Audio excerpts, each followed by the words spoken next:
negócio subiu no telhado, não foi para frente. A nota oficial do Flamengo diz que o CSKA desistiu depois de não chegar a um acordo com os empresários.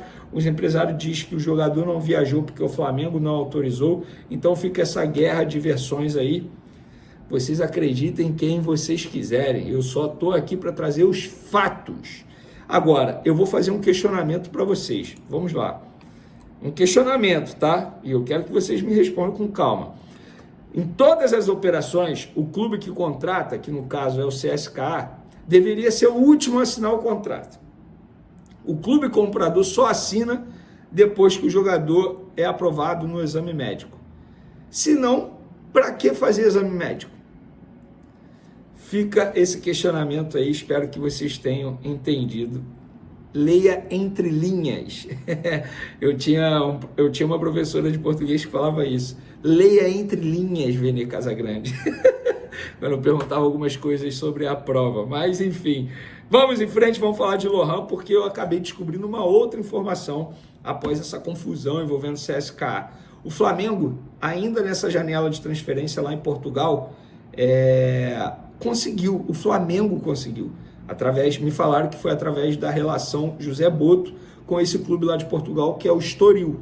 O Estoril fez uma proposta ao Flamengo, estava tudo acertado com o Flamengo, de empréstimo, sem compra, sem valor de compra fixado, que seria maravilhoso para o Flamengo. Ele poderia voar lá no Estoril, que o Estoril ia ter que negociar com o Flamengo o valor da compra.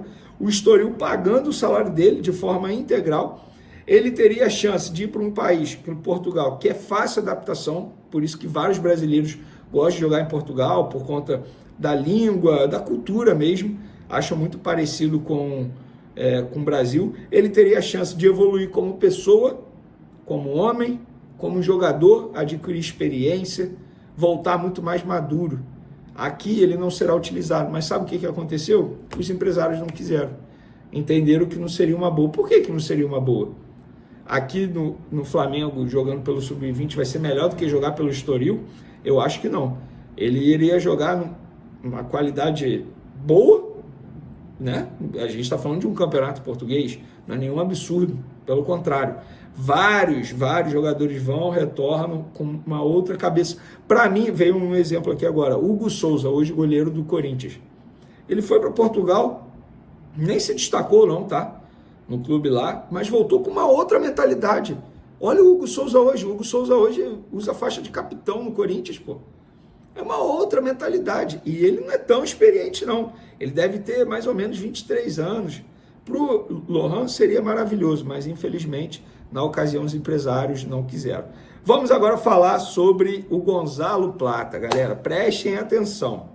O Gonzalo Plata foi comprado no meio de 2024, ali setembro, pelo valor de 4,1 milhões de dólares.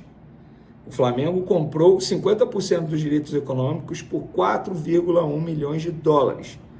Mas, no contrato do Flamengo com a Al Saad, tinha metas estabelecidas para o jogador que, se ele batesse, o Flamengo era obrigado a comprar os outros 50% dos direitos econômicos do atleta. E como funciona essa meta?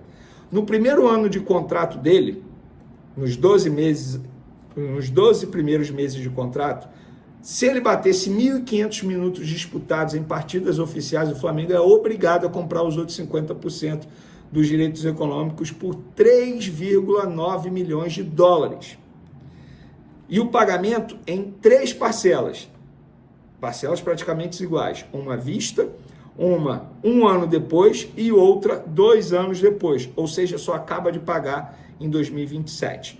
Além disso, tem uma cláusula no contrato entre Flamengo e Al Saad que o Flamengo tem a opção de pagar mais 1.300.000 dólares para que o Al Saad não tenha mais direito a 50% de mais-valia em uma futura venda do jogador.